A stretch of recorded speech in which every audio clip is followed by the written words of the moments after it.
Fala galera, estamos começando mais um resenha aqui no Havana Studio. Hoje trago para vocês um super cantor, amigo, pastor, convidado de hoje, Doris. Boa noite, rapaziada, tamo junto. Só que a gente não sabe se vai ser à noite. Pode que. É boa tarde, bom dia, boa noite. Mas também comigo aqui um parceirão também, entrevistador dos bons aqui, pastorzão, amigão, Ricardo Gomes. Boa noite, rapaziada. Bom dia, boa tarde. A gente não sabe que horário você está assistindo, então bom dia, boa tarde, Demorou. boa noite para vocês. Vamos começar lá do princípio, vamos se apresentar. Eu quero que você fale um pouquinho de quem é você, do que você faz, de onde você veio. Vamos falar de você. É nóis, tamo junto. Bem, é um prazer estar com o Nego aqui, o pastorzão. Nós estivemos aqui há pouco tempo atrás juntos e é um prazer imenso estar aqui podendo compartilhar um pouquinho da história. Bem, eu sou o Ritter Doris e não Hitler. Não é Hitler? Né? Não é Hitler, já pra galera sacar, né? Meu nome é Ritter, eu sou casado com a pastora Paula, nós vamos fazer 18 anos juntos, nós temos a nossa filha Ágata, de 9 anos, nossa família foi formada na casa do Senhor, e há um pouco da minha história, eu venho de uma família de umbandistas, minha família é uma parte espírita, outra parte umbandista, e eu cresci dentro desse sistema com a minha família.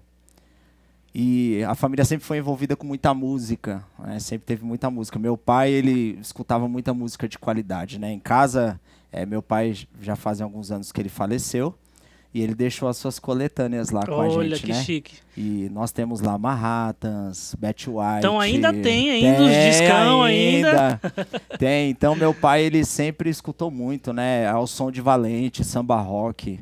A gente cresceu ouvindo essas paradas assim bem incríveis em casa. Essa sua infância de escutar era mais ou menos que época isso, mais ou menos? Isso aí, eu já me recordo com a nossa família, ela é muito eclética. Sim. Então nós passamos por algumas fases, né?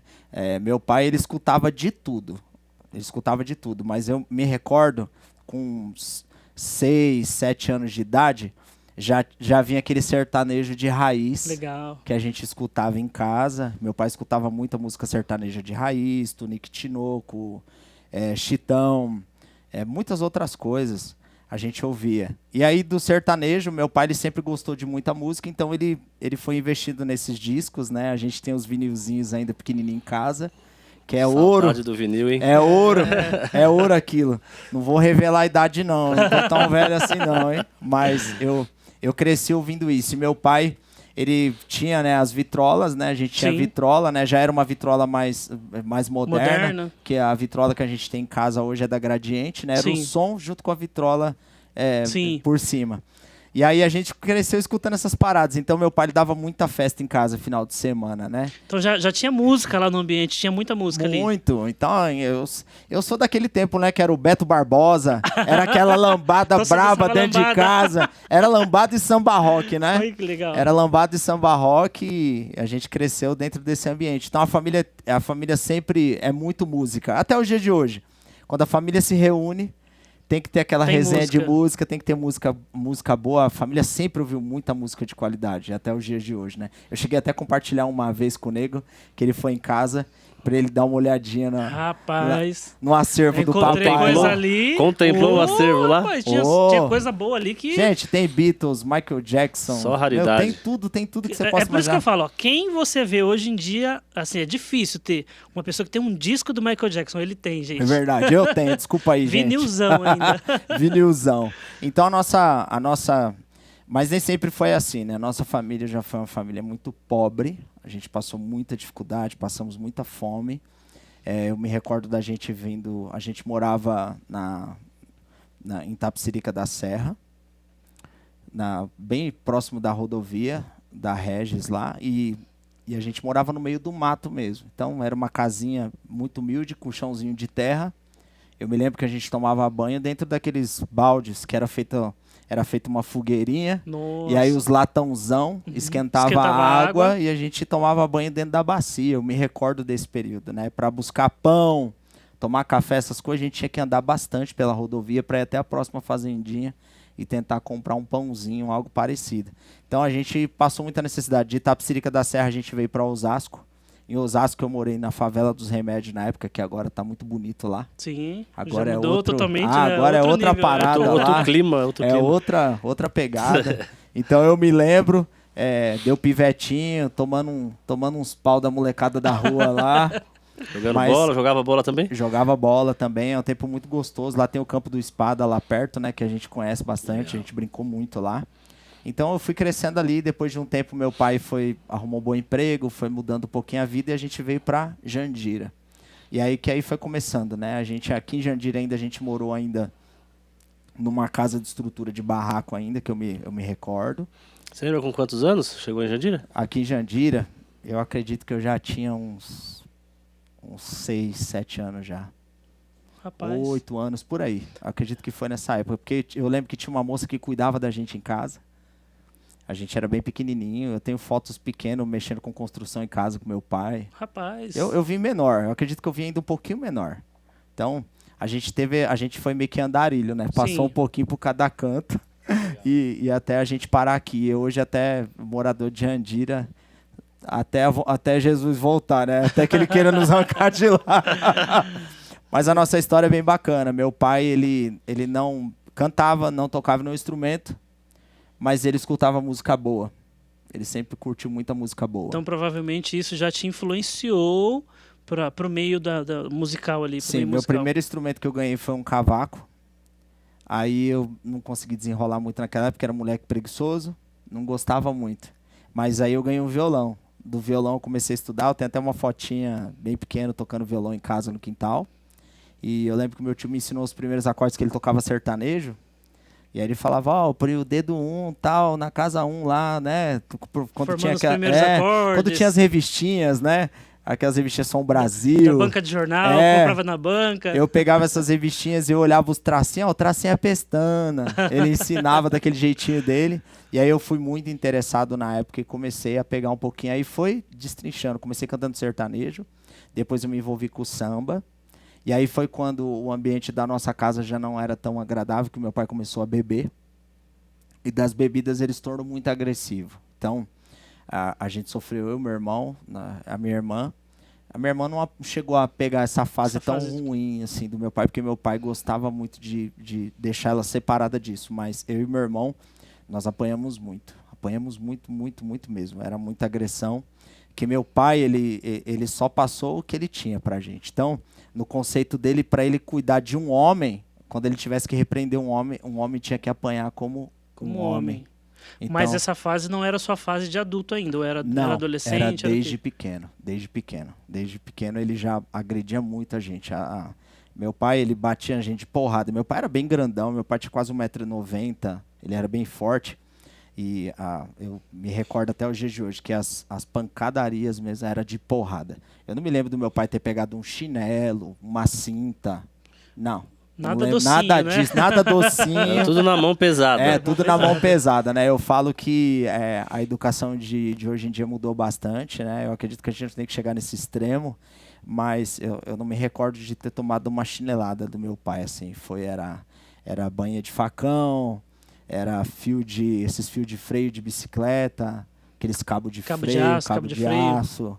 Então, já tive muitas marcas no passado. Mas eu agradeço muito a Deus porque me forjaram no dia de hoje, né? Foram traumas assim que Jesus ajudou a cuidar, a tratar, que foi o meu primeiro desafio assim, quando eu me deparei com Jesus, que eu tive que lidar com essa realidade da paternidade, tive que aprender a honrar meu pai. Já com quantos anos você conheceu Jesus? Eu conheci Jesus com 12 anos de idade na Igreja Batista. Eu lembro até o dia de hoje, a minha avó Gilda, ela já era diaconisa na igreja e ela sempre foi cristã, a mãe do meu pai. E ela sempre quis levar a gente para a igreja. E ela falava, bora com a avó, vamos com a avó, e a gente nunca queria ir. Porque ou era macumba, ou era igreja católica, ou era catecismo, alguma coisa assim, ou era macumba, ou era igreja. Então a gente tinha meio que essa guerra, vai, não vai, a mãe queria arrastar para um lado, o outro para onde e agora? E a gente não sabia para onde ir. Então, a gente ficava meio que à mercê. Então, a minha avó, ela tinha uma conexão com a igreja muito boa, ela ensinava muita palavra. E ela me levou um dia para orar na casa da profeta avó Luzia, que que hoje ela tá com Jesus, né? Sim. A avó do apóstolo, apóstolo Davi. Isso, a avó do apóstolo Davi. Que, aliás, é histórica em Jandira, né? Nossa, todo mundo que profeta falava avó de Luzia Jandira era profeta, né? Era uma bênção. Então eu me recordo com 12 aninhos, mais ou menos, para 11, 12 anos, eu fui até a casa dela e a gente sentou no sofá. Eu não entendia nada, a avó falou, só senta aqui que a vovó vai orar. E minha avó tinha o costume de orar com ela às tardes. E eu me lembro que eu fui e elas começaram a orar. Eu estava sentadinho, quietinho, a avó Luzia foi tomada por Deus, assim, começou a falar em línguas estranhas. E ela veio até mim, né, eu estava sentado no sofá, ela colocou a mão no meu ombro assim e falou, jovem.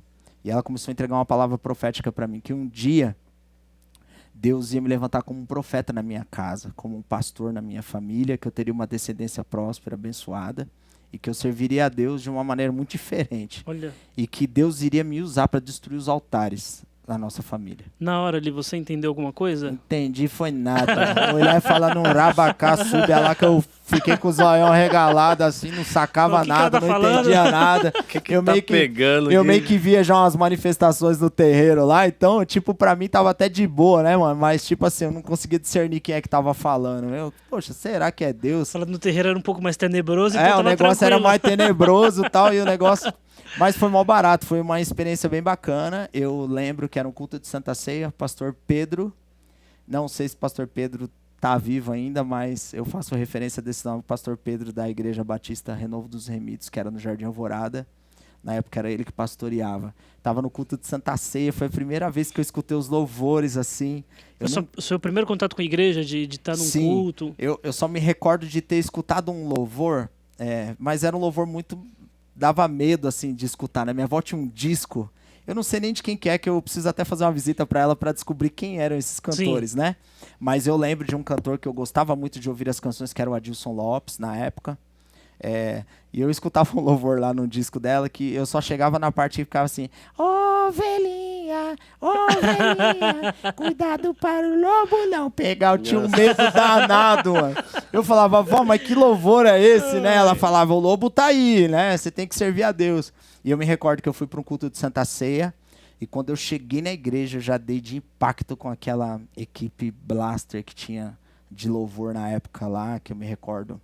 Que acho que na época era o pastor Josué, era o Amós, eram os irmãos, eles estavam tudo envolvidos lá, tinha o Dé, tinha outros irmãos. O apóstolo Davi cantava já? O apóstolo Davi não cantava Nunca não, cantou graças lá, né? a Deus, até hoje, né, apóstolo? Vou mandar um abração pra ele, graças a Deus que ele não é cantor. Um abraço, apóstolo, continua pregando a palavra, viu, senão E aí eu me recordo que eu entrei lá, eles começaram a cantar, né, aqueles louvores antigos, né? Ele é o leão da tribo de Judá. Sim. E a igreja cantava, aplaudia, meus olhos ficaram assim, eu fiquei assim, ó. E minha avó me levou para a primeira cadeira para sentar com ela. E foi um culto sensacional. Foi a primeira vez que eu ouvi aquela música Rompendo em Fé. Sim. Que eu me lembro até como se fosse hoje, eu sentado no culto assim, ó, ouvindo aquele louvor, eles cantando aquela música. E algo estava mexendo comigo. Eu sei que quando terminou, era um culto de Santa Ceia, e o pastor Pedro começou a cantar Alvo mais que a neve, alvo mais que a neve. E eu comecei a escutar aquele louvor, gente, de repente, foi algo assim, de repente. Eu me levantei, fui andando e fiquei de joelhos lá na frente. Sem ninguém te chamar, sem ninguém falar nada. Minha vozinha começou a chorar e tal. Ele veio, me abraçou assim, aquele senhor tinha um amor, o pastor Pedro, nossa, é sensacional me lembrar disso. Deus me trouxe a memória. E ele me abraçou e falou, olha, Jesus ama você, meu filho. Olha que experiência. Ele tem uma promessa para sua vida. Ali eu entreguei a vida para Jesus pela primeira vez. Sim. Então houveram outras. E aí... Quem nunca, né? Porque a Igreja Batista ela era uma bênção, mas hoje, o que nós temos hoje no Evangelho, eu acho super produtivo e muito tremendo para as igrejas e para as vidas hoje, se a chegarem a Cristo. Porque hoje tem trabalho para adolescente. Hoje tem igrejas que têm essa linguagem para poder trabalhar com um público mais jovem, outros com mais senhores. E isso era maravilhoso, só que lá não tinha, era a escola dominical, o tiozinho era bruto pra caramba, né? Então, tipo, você fazia uma pergunta, ele já dava na lata logo, né? Eu me lembro até de um episódio lá que tem um rapazinho que perguntou uma vez lá, vocês sabem aqui quem é o homem mais forte da Bíblia, né? E aí o moleque levantou lá, eu sei, tio, eu sei quem que é, ele é o Hércules. É o Hércules o quê, rapaz? Que não sei o quê. Tá parecendo escolhido do professor Raimundo. Mas deu uma borrachada no moleque lá, meu. E a gente dava risada. Só que não era um trabalho muito assim, preparado. As pessoas preparadas pra lidar com o público. Então eu não fiquei. Sim. Porque antigamente a gente ia, ficava no bancão de trás. Era aquela resenha, aquela conversa. Não prestava atenção no culto. Era só na hora da música, todo mundo calava. Na hora da palavra... Então a gente meio que não prestou atenção. E aí eu saí. Nessa que eu saí, eu já fui pegando um pouquinho mais de maturidade. Como eu sofri muito quando era pequeno, eu apanhava demais na escola, tal. Me lembro, eu era bem gordinho, era um botijãozinho, muito mole, porque apanhava demais em casa, tudo era apanhava. E tudo era chorava. Tudo. Nossa, chorava. Eu era muito arteiro, eu fazia muita arte na escola. Então eu comecei a apanhar demais e eu comecei a ficar um pouquinho obeso. E meu tio era tudo pitibuzão, né? Tudo briguento, era tudo da rua, cresceu tudo nas biqueiras, nas ruas. Cresceu na malandragem. E a gente cresceu também, mas meu pai trancava muito a gente dentro de casa. Para as pessoas brincar com a gente, eles tinham que entrar dentro do nosso quintal e brincar. Meu pai não deixava ir pra sair. Rua. Ele não deixava a gente sair. Eu fui conhecer o que era Teodoro Sampaio, andar, Sé, esses lugares já com 18, 19 Meu anos. Deus. Sua história me lembra muito a minha, viu? Bem parecida. Tá ali, ó. É assim, então era muito trancado, né? O que eu fazia? A gente via muita bebida, muita prostituição, muita bagunça. E não sei se ele tinha medo da gente se envolver com algo e tal, mas ele não era aquele cara que sentava e trocava uma ideia. A vida é assim, você tem que se preparar para isso. Nunca tivemos isso. Então, eu fui meio que aprendendo no fogo. No fogo. E aí, numa dessas em que meu pai, eu com 14, 15 anos mais ou menos, com 16 anos, para 15 para 16 anos, eu entrei na capoeira. Por apanhar demais quando era pequeno, meu tio tinha um tio que era muito briguento, ele falou, cara, você precisa estudar alguma coisa, fazer alguma coisa pra você parar de apanhar dos outros. E aí ele começou a dar um treinamento pra mim, de boxe. Pra bater em alguém. Colocou um saco de boxe em casa e a gente começou lá a treinar. E com isso, eu corria nos quarteirões e fui emagrecendo. Eu fui aprendendo, fui pegando agilidade. Aí disso, eu comecei a aprender a me defender. Nessa, eu entrei pra capoeira, no grupo 2 de ouro, um amigo chamado Soró, mestre Soró. E aí eu fiquei longos anos lá. Eu fiquei muito tempo lá. Depois de lá, eu me formei, fui pro grupo Candeias do Bebeto, do mestre Bebeto aqui de Jandira. E me formei no grupo Candeias. E aí comecei a dar aula nas escolas, tal, fui me envolvendo, fui pra academia nesse período. Nessa época eu era muito problemático, porque meu pai, com esse lance do meu pai sempre tá batendo muito na gente, tentando agredir minha mãe, chega uma época que o filho cresce e aí ele não quer permitir mais, né? Sim. E aí com tudo isso eu comecei a brecar meu pai. Eu me lembro que meu pai tentou matar um dia o meu cachorro e aí nessa que ele foi matar o meu cachorro, ele veio com uma pá e ele pegou uma pá e na hora que ele ia matar o cachorro eu segurei a pá dele, encostei ele na parede e a gente começou a discutir, mas eu não queria fazer mal pra ele, né? Só queria conter ele na hora. Eu só queria conter a situação. Pai, para com isso. E ele começou a falar um monte de coisa. Você não é meu filho, você é um desgraçado e tal, tal, tal. Me solta, me solta. E aquilo foi me enchendo. E eu já estava forte na época já. Eu já estava maior. E eu lembro que eu dei um sacode nele, mas foi só para ele soltar a pá. Uhum. Ele bateu na janela e caiu sentado.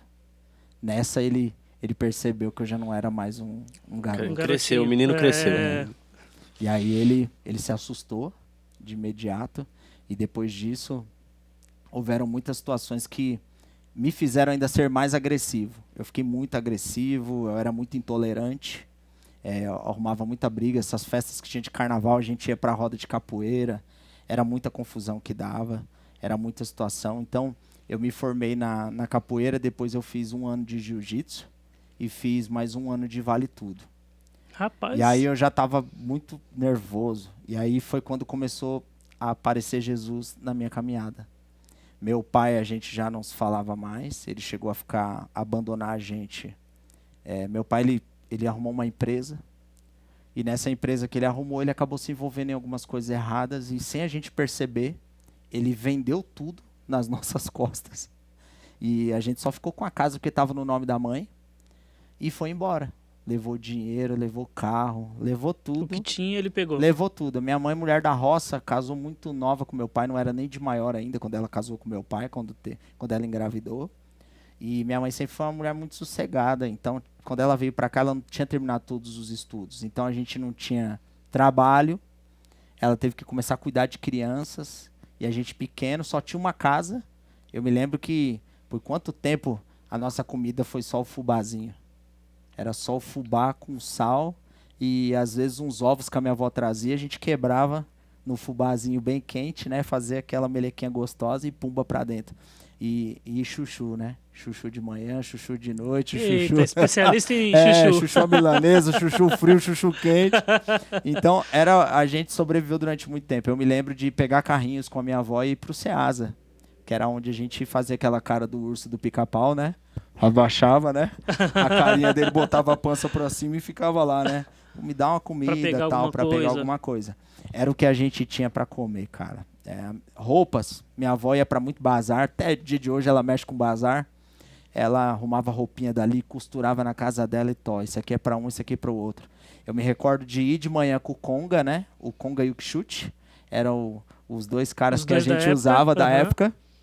Eu ia de manhã com ele. E quando meu irmão subia pra ir no horário dele, nós trocava no meio do caminho. Porque a gente sempre vestiu igual, tudo do mesmo tamanho. Uhum. E aí a gente trocava. Eu lembro que o primeiro brinquedinho que eu ganhei um par de patins, era um pé pra ele e um pé pra mim. Rapaz, então a andava gente com segurava um no braço do outro e... E nessa época aí você não tava indo pra igreja, nessa época? Não, nessa época não. Essa época Você já foi tinha se afastado. essa época foi a formação, assim, do desequilíbrio. Tá. Que aí meu pai, ele voltou pra casa depois, voltou pior. Então ele pedia pra gente acender cigarro pra ele, eu acendia cigarro com a boca. Foi quando eu conheci o cigarro. Aí, às vezes, ele pedia para ir comprar bebida. Foi quando eu conheci a bebida. Que eu comecei a dar uns tragos, comecei a beber para ver como que era. E aí eu comecei a me envolver. Quando ele me permitiu sair para tocar, eu lembro que eu comecei a cantar nos comícios, que era primeiro com uma banda sertaneja que tinha na Alvorada lá, né? A gente cantava umas músicas, eu bem pequeno já, ele deixava eu ir, mas minha mãe ia junto para ver, né? E aí, quando eu fiquei um pouco maior, tal, ele queria me proibir. Eu tive a oportunidade de jogar bola no profissional e ele tinha aquela mentalidade antiga de, futebol é profissão de vagabundo, você vai ter que arrumar um trampo numa firma. E eu, pai, mas eu tô tendo chance. Não, você não vai. E eu me lembro que eu tive a oportunidade de jogar no São Paulo, eu passei no teste, o treinador na época era o Paulo Nani. Paulo Nani tem história no tricolor. Fez aquela peneira, tudo. Não precisei fazer Nem peneira, precisou fazer não, peneira. tinha um parceiro que ele era canhoto e ele jogava lá. E aí ele falou, tá precisando de mais um canhoto. E eu fui canhoto, né? Eu era canhoto. E aí ele me levou pra lá. Ele falou, cara, você só tem que aguentar o treino. Se aguentar o treino, você fica aí. Você fica. Não precisa dar dinheiro, não precisa pagar nada. Você só tem que jogar bola. Eu lembro que eu aguentei sem café da manhã, sem nada. Foi um sofrimento para passar no teste físico lá. Mas passou. Mas passei. E aí eu lembro que ia começar os juniores. Aí meu pai tinha que assinar a documentação para receber uma cesta básica. Tinha uma série de situações que o clube ajudava. E aí, quando o cara foi em casa, meu pai botou ele pra correr de lá, cara. Rapaz. Meu Com tudo pai, certo pra começar a treinar. Pra treinar tudo e começar a vingar uma grana, né? Que era bem bacana. Minha mãe ficou super feliz. E aí, meu pai não aceitou. Aí eu comecei a ficar desgostoso de tudo. Foi quando eu comecei a ir pra rua tocar. Então, eu ia pros comícios, às vezes tocava samba, ia tocar no barzinho. Aonde rolava alguma coisinha. Essa época do tocar, você tocava sozinho ou não? Tocava sozinho. Eu comecei a tocar com um grupo de pagode no Tereza, que era bacana, foi onde eu conheci uns músicos bem bacana. E a gente começou a tocar em alguns lugares com o grupo. E aí depois do grupo, muitos começaram a beber, começou tal, e até então era tranquilo. Você não se envolvia Não, com nada? nada disso. Eu ia mais por conta da música, eu sempre gostei de música. Só que aí chega uma época, você tá chateado com o pai, tá chateado com a casa. Desgostoso. Tá desgostoso de tudo tal, e é uma pretendência, né? Minha família tinha essa pretendência das bebidas, de tudo mais, tudo demais. E aí foi quando eu coloquei o primeiro gole de uísque na boca, e aí eu comecei a fumar. Aí chegou um dia eu senti vontade de fumar maconha. E aí depois que eu fumei maconha, aí foi só... Aí foi só ladeira abaixo. Foi só a ladeira abaixo. Geralmente é assim, né? A porta começa pequenininha, mas quando vai ver, já tá a ladeira abaixo, né? Aí, assim, você sai pra rua pra tocar tal, e aí tem muita gente que não tem temor de nada, que é tudo a Deus dará. Então era muita mulher, era muita bebida, era muita droga. Então eu acabei me envolvendo. E aí eu conheci a cocaína pela primeira vez. Eu cheirei a primeira vez e aí eu falei, caraca, eu tinha bebido muito. E aí eu cheguei até a ficar melhor, tal. Falei, puxa, então vou ir mais. E aí eu me recordo que eu fui para uma festa, foi aonde deu o esgotamento para mim. Eu já estava usando muito, estava fumando muito, e eu estava chegando em casa desconfigurado. Minha mãe não me conhecia mais. Meu Deus. Eu me lembro de uma festa, um baile que tem numa cidade, e em Mogi das Cruzes tem uma festa fantasia que eles faziam todo ano. Era um lugar muito gigantesco, era quarteirões assim o lugar. E aí eu fui para lá. Eu fui numa sexta, voltei na terça-feira. Meu Deus. Eu voltei um tempinho, hein? eu voltei sem tênis. Curtiu um pouquinho a festa, hein? Eu voltei sem Uma tênis, esticadinha. voltei sem camiseta, Meu Deus. voltei sem documento. Não sabia nem onde eu estava. Me deixaram a 100 metros da minha casa no final da rua. E meu pai trabalhava de madrugada e eu estava engateando que nem um cachorro, literalmente. Na rua. Na rua, fedendo droga. Tava muito zoado. A vizinha viu, me ajudou a arrastar eu até dentro de casa. Minha mãe me escondeu do meu pai.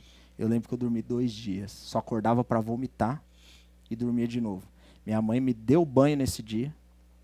E isso para mim foi a pior vergonha. Quando eu acordei depois, minha mãe falou assim, olha filho, a mãe vai fazer uma declaração aqui, mas eu acredito que é pro seu bem. Eu prefiro que você morra Meu Deus. do que você me dar esse desgosto que você tá me dando. A gente nunca te deu isso. Nunca te ensinou isso. Aí pesou a palavra da mamãe.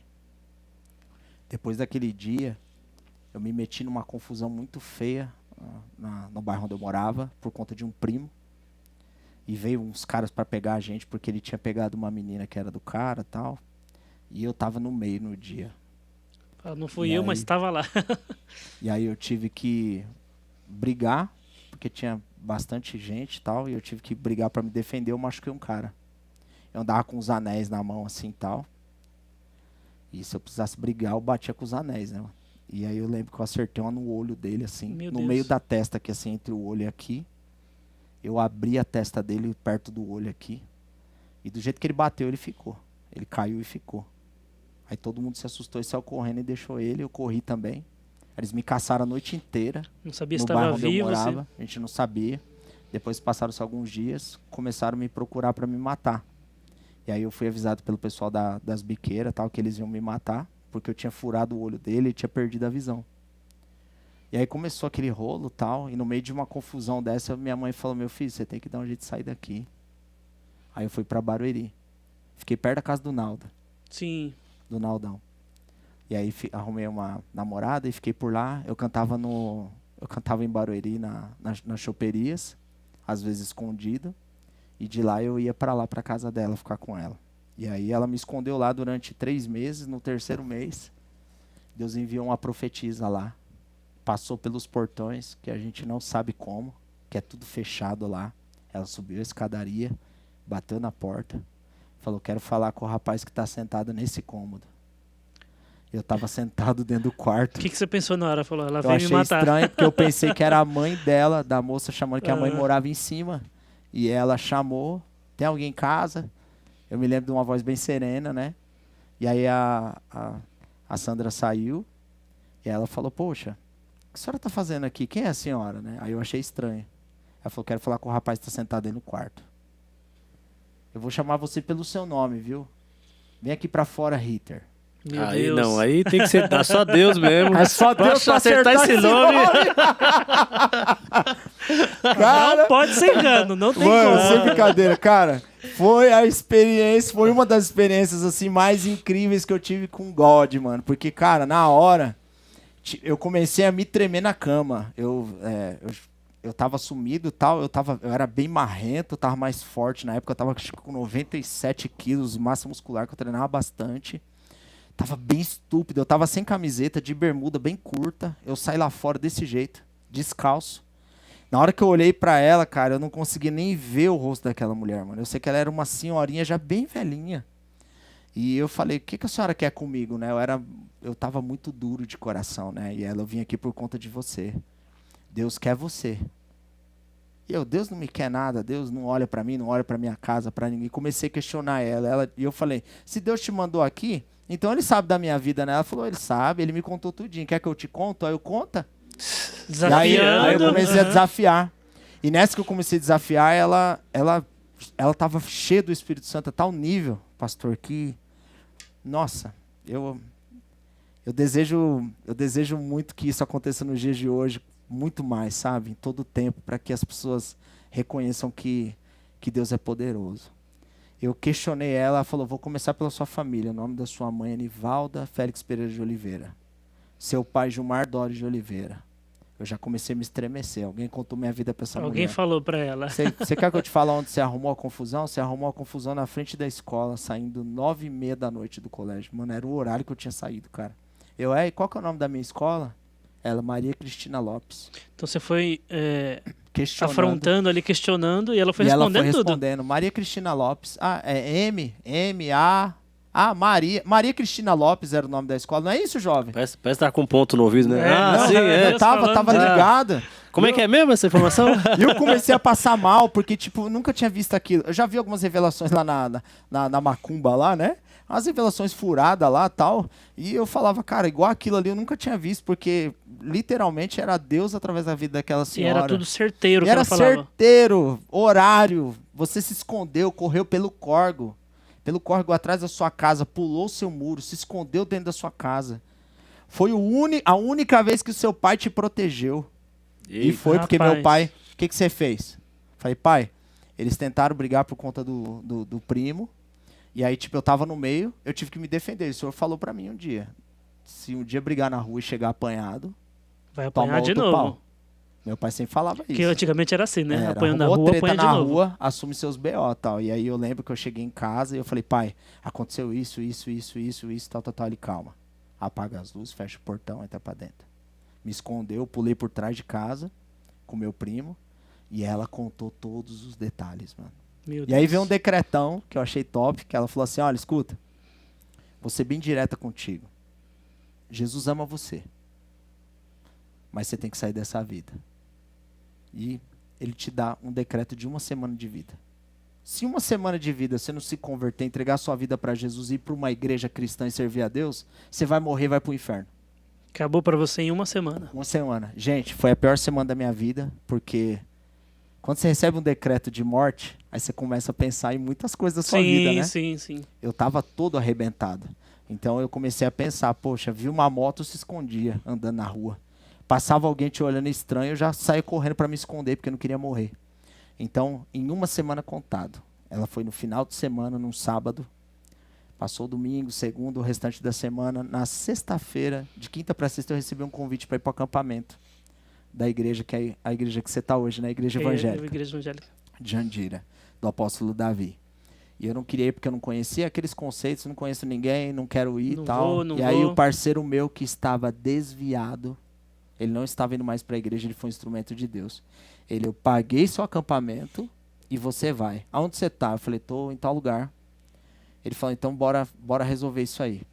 Ele passou em casa, na casa da mulher onde eu estava, ele me pegou lá. Eu tava só com a roupa do corpo, eu não levei pasta de dente, não levei shampoo para tomar banho, não levei nada. Nada pro acampamento. Nada.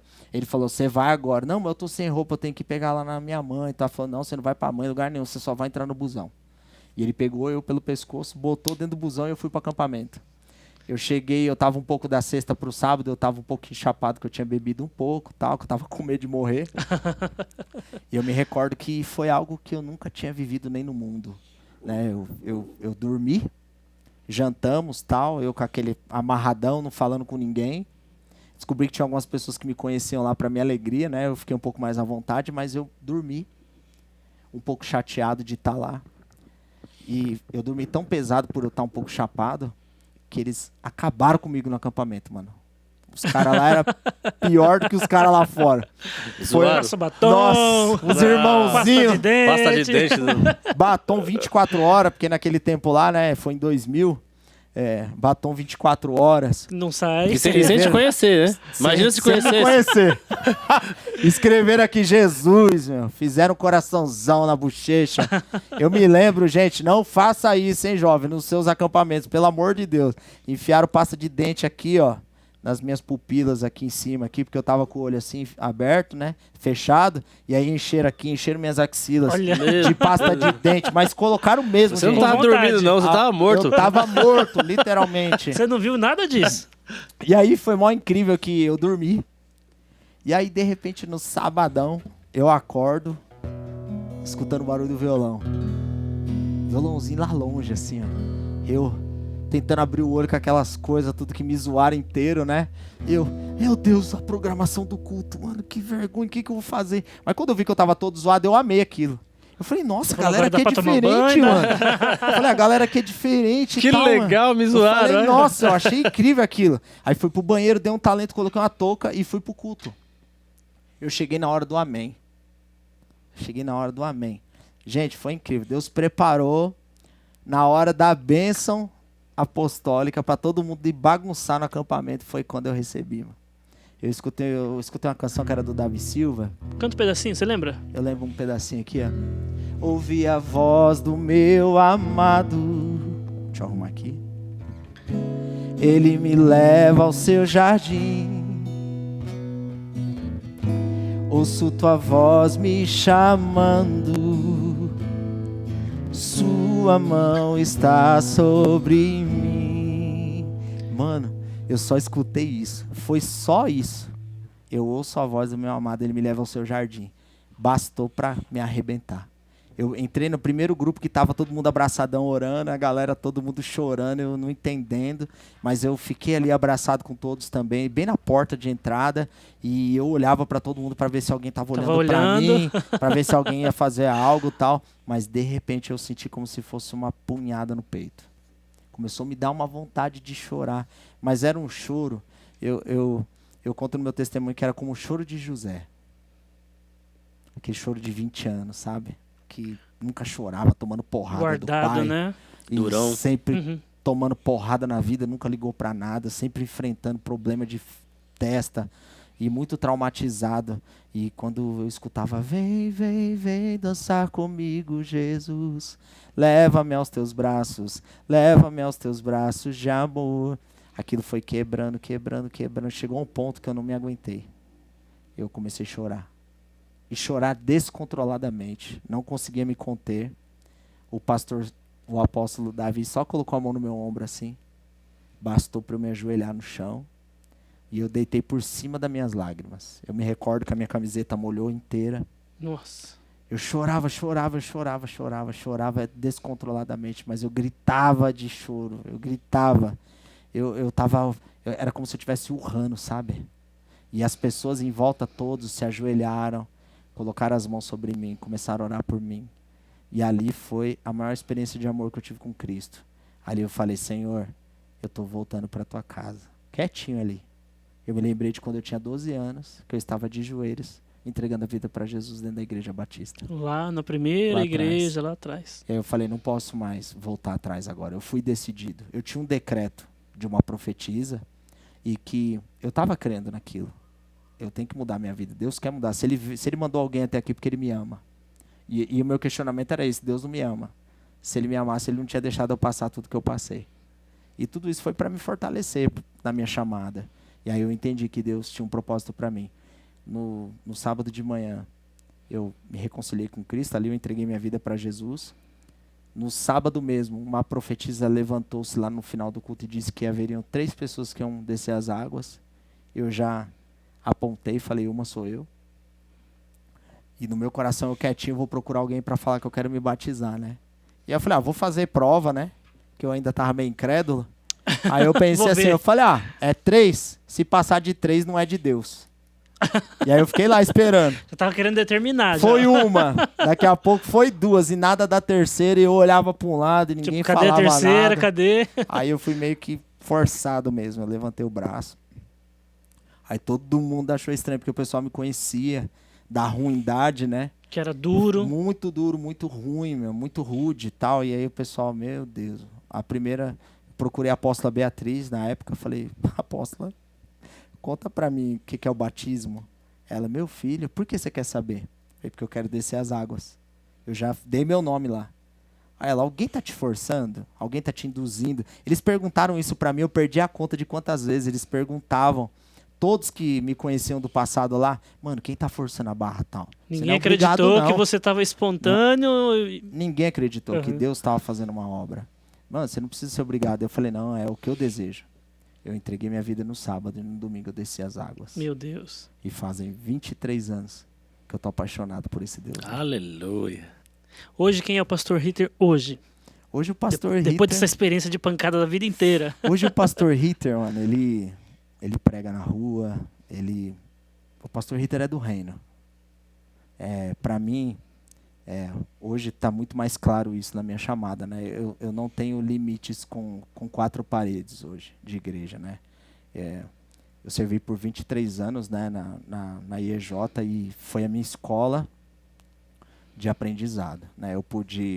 Eu fui 3 vezes para conferências na Argentina, onde eu tive minhas maiores experiências evangelizando na rua. Eu fiz um propósito com Deus que em cada lugar que eu passasse da Argentina eu ia evangelizar. Então eu evangelizava no táxi, no trem, no ônibus, aonde eu estava, fui falar de Jesus. E eu sempre fui assim. Minha esposa fala, aqui na fila do banco não, filho. Aqui, meu Deus, né? Eu falo, é aqui, amor, né? Eu sempre pego uma deixa. Então eu amo ganhar vidas para Jesus, tanto que eu tenho trabalho com música que é maravilhoso. O Senhor achou graça e foi direcionando para fazer isso. Mas Deus sabe, e eu tomo pela palavra, sabe aquele que ganha almas. Eu não dou tanta importância para a música hoje quanto para falar do amor de Deus para uma vida. Então eu sei que através da música eu posso alcançar o coração de pessoas, mas hoje eu gosto mais, né, de estar servindo. Eu gosto mais, né? Teve há poucos dias atrás, a Dunamis fez uma mudança. Sim. Eu falei, pastor Tony, mano, tá precisando de ajuda? Cara, eu não sei o que fazer com o som, bora lá. A gente saiu de lá tarde da noite fazendo, por quê? Porque é pelo reino, as pessoas vão entrar lá. Ele sabe, mas você cobra quanto? Não cobro nada, eu tô fazendo uma oferta. Bora fazer. Como muitas coisas que nós já fizemos juntos. Sim. Você é testemunha. Eu sou prova viva disso. Até porque esse espaço que vocês estão vendo aqui, esse estúdio, passou quase tudo pela mão dele também. Então, a construção ele estava aqui comigo. Esse é o Ritter, né? O Ritter passou por um processo muito difícil, né? O meu caráter, ele foi formado e forjado na guerra. Até mesmo a minha formação ministerial, ela foi com muita pancada, né? Muita porrada, né? Eu já escutei absurdos no altar de Deus. Conta um pra gente, vai. Pelo menos só um. Não precisa nem falar quem é, mas conta pelo menos um, vai. Eu me recordo uma vez eu tocando violão esses eventos que tinha de vigília e tal. E eu lembro que o pastor, ele muito rude e tal, ele falou, cara, mano, deixa essa porcaria desse violão, você não toca nada, desce daí agora. Meu Deus. Então, tipo, isso foi baixo ainda, mas isso foi pequeno. Mas teve outras coisas, tal, que eu acho que nem vem ao caso. Mas assim, eu nunca desisti. Eu me lembro da Paula, minha esposa, ela sempre falava pra mim, o que você vai fazer com isso? E aí eu, mano, vou parar. Ela, não, senhor, você não vai parar nada. Bora continuar, você tá fazendo pra quem? Foi quem que te chamou? Eu falei, foi o Senhor, então bora. E o meu maior processo de forja no ministério de adoração foi quando o pastor Josué, ele foi para as missões e eu assumi o ministério de adoração na igreja. Então eu era muito novo. Eu tinha experiência com música no mundo. Sim. Mas não dentro da igreja, para o contexto igreja, a forma que eles faziam, a forma que eles trabalhavam. E para mim, a maior formação que eu tive mesmo musical foi lá fora, porque lá fora é uma escola, né? Lá fora, dificilmente você vai lidar com milindre. Sim, lá fora, sim, dificilmente você vai encontrar alguém que não compartilha. É verdade. Lá fora. Pode ver. Você deve ter tido experiências de pessoas incríveis no ramo musical que falavam, cara, pode usar minha batera. Cara, vou contar rapidão. Quiser a entrevista dele, mas eu vou contar rapidão. Não, bora. É esse tempo. Só para contextualizar o que você está falando. Eu tô viajando agora para Manaus, uma pessoa de lá me ligou e falou, meu, o que você precisa de bateria? Eu tenho uma bateria aqui, eu tenho isso, tenho aquilo. Resumindo, não vou precisar sair daqui e levar nada para lá, porque lá tem tudo, já me ofereceram tudo. Então, na verdade, você encontra essas coisas, né? É uma coisa que, às vezes, dentro da igreja, do ministério que você está, às vezes é um pouco mais complicado. Muito complicado. Mas fora você acha isso. Eu já fui uma vez ministrar numa igreja, e eu sempre fui essa pessoa. Hoje eu tô assim com o cabelo black e tal, mas às vezes eu tô de dread, às vezes eu tô de trança, às vezes eu tô careca. Dá uns 5 minutos, eu meto a navalha aqui, faço um voto. Eu sou muito assim, né? E eu me recordo que eu fui para uma vigília E o baixista deu um problema no jack e tal. E ele falou, pastor, mano, e agora? Cara, mano, nós já estamos aqui e tal. Eu falei, não esquenta. Eu conheço os meninos aqui, eu vou conversar com eles. Você usa o baixo deles, né? E, gente, nossa, eu passei a maior vergonha da minha vida, tal. Que eu fui conversar com um rapaz que já era conhecido. Que a gente sempre servia o ministério deles. Levando equipe, ministrações e tal. Compartilhando e tal. E aí eu fui falar pra ele, o baixista nosso, pode usar só pra essas 2 canções, mas que deu um problema no jack, não dá tempo de eu soldar agora. Sim. Aí ele falou, não, cara. Adorador, cada adorador tem que ter seu instrumento. Aqui a gente não empresta nada pra ninguém, cara. Se vira. Rapaz, é difícil você ouvir as coisas assim, porque parece que isso não acontece, né? Dá a impressão que não acontece. Dá a impressão que não acontece. Mas acontece. Acontece. É que na verdade não deveria, né? Não deveria. Não deveria acontecer. A nossa expectativa de estar no meio de cristão é justamente que isso não aconteça. Não tenha né? isso, exatamente. É isso mesmo, pastor. Triste Eu isso. fiquei triste, né? Eu falei, amém. E ele falou, não, fique em paz, mano. Vocês ministram aí e tal, eu vou adorando junto. Eu falei, não, cara. Você pega o meu violão, porque você toca multi-instrumentista, toca o violão, vou só ministrar. Não precisa. Eu falei, não, já era. Cara, nós somos curados. Então a gente já saía meio que voltado para essas coisas. E esse tratamento que nós tivemos, já fui expulso de vigília. Eu me lembro de estar cantando numa vigília no ginásio de Carapicuíba, para muitas igrejas pentecostais estavam reunidas, tal, a gente estava louvando. E eu não vi que pecado foi tocar grande. Grande o Senhor? Puxa. Queremos o teu nome engrandecer. E aí eu comecei a ministrar, adora o Senhor, tal. E de repente a galera foi se prostrando. Olha, volte para Cristo teu coração e tal. De repente parou o batera, parou o teclado, cortaram o violão. E aí eu falei, pai amado, o que aconteceu? Tá todo mundo arrebatado. Falei, glória a Deus. E eu com as mãos levantadas, de repente o microfone... E aí o que o cara falou? Quando Aí ele chegou pra você? Aí ele falou, gente, pode ir embora. Tal, você já não é mais bem-vindo aqui. Primeiro cortaram tudo. Cortaram tudo e depois falou, pode ir embora que você não é bem-vindo aqui. Aí eu já saquei que tava querendo queimar a gente, né? E tudo isso porque eu tava ministrando. Porque o costume deles lá na vigília era só cantar. Sim. E foi eu falar um pouco, já era. Então os caras já tomam. Tipo, pouco importa a presença. Eu só quero que você cante e vá embora. É isso Mas aí. me diz uma coisa, você tava tocando, as pessoas estavam se prostrando e de repente parou tudo. E as pessoas que estavam lá prostradas, que estavam... Aí é assim, né? Deus, ele é tão misericordioso que eu acredito que ele tem as formas dele atuar, né? Até nisso Deus me ensinou. Eu peguei, a gente saiu, as pessoas continuaram adorando porque acho que elas nem entenderam. E acho que estavam tão conectadas com Deus que não Que olharam a se gente ligaram sair. muito no que estava Foi acontecendo. um ou outro que começou a ver a gente indo embora. E não entenderam, mas de boa. A gente entrou e o combinado era ele deixar, porque eu tava com adolescentes, eu tava com jovens, a maioria deles não era nem de maior. O combinado era eles deixarem a gente em casa, porque já era tarde da noite. A gente pegou o horário das 2 da manhã. Meu Deus. E aí eles deixaram a gente 2 horas lá, 2 e pouco no centro de Jandira, e falou, se vira. Eu falei, meu irmão, você vai deixar esse monte de criança aqui? Como que eu vou levar esse povo nas costas até em casa, meu? Tá perigoso agora de noite, tal. Cara, se vira. E foi embora. Nisso, a gente foi andando de madrugada, eu consegui deixar cada um na casa, e as casas eram longe, nos bairros longe de Jandira. A gente fez uma caminhada nervosa. Nossa. A minha esposa ficou muito chateada, a Paula. Falou, você não vai mais para esses eventos, não vai participar mais, porque não tem cabimento uma coisa dessa. E aí a gente vai aprendendo a tratar com as pessoas para a gente poder estar nesses ambientes, né? Sim. Hoje, é lógico, eu procuro respeitar os ministérios que eu vou, da maneira em que eu procuro até fazer uma leitura de como é o ministério, a cultura do ministério, para não chocar com nenhuma informação, para não chocar tanto. Mas o Ritter é esse cara. É nessa essência que eu ganho pessoas para Jesus, para Cristo. É nessa essência. Eu estava de dread, descendo no centro de Jandira para fazer um trabalho, e a hora que eu desci do carro para fazer, o cara estava enrolando um baseado no carro do lado do meu carro. E eu fui, fiz o que eu tinha que fazer. Quando eu voltei, o Espírito Santo falou, fala de Jesus para ele. E eu estava de pé, e ele estava com o vidro aberto assim, meio metade e tal, ele enrolando a parada assim e tal, ele botou o zoião para fora, assim, um negãozão grandão, meu. A cabeça dele tava no teto. Ele falou, irmão, perdeu alguma coisa aqui e tal. Eu fui pro carro a milhão, né? Bom, abri a porta. Eu vou achar ele dentro do meu carro que eu perdi. Abri a porta do carro, sentei no banco, aí o Espírito Santo falou, foi pra isso aí que eu te chamei. Bora. vai pra fora. Capoeira tem que valer de alguma coisa. Eu falei, mano, vou buscar Todos alguma esses anos de coisa. jiu-jitsu não vai usar? E assim, a gente tem que ser criativo no evangelismo, né? No evangelismo a gente vai se deparar com muitas linguagens, Sim. né? Com culturas, né? Com povos diferentes, a gente precisa saber lidar. E aí eu tinha uma Bíblia no carro pequena, eu falei, Senhor, me capacita agora, bora lá. Aí eu falei pra ele, cara, posso falar com você, mano? Aí ele, o que você quer, irmão? Eu falei, mano, eu passei aqui e Deus mexeu comigo, mano. Deus falou que eu tinha que te dar um presente. Aí ele já desarmou. Eu falei, cara, eu trouxe uma Bíblia.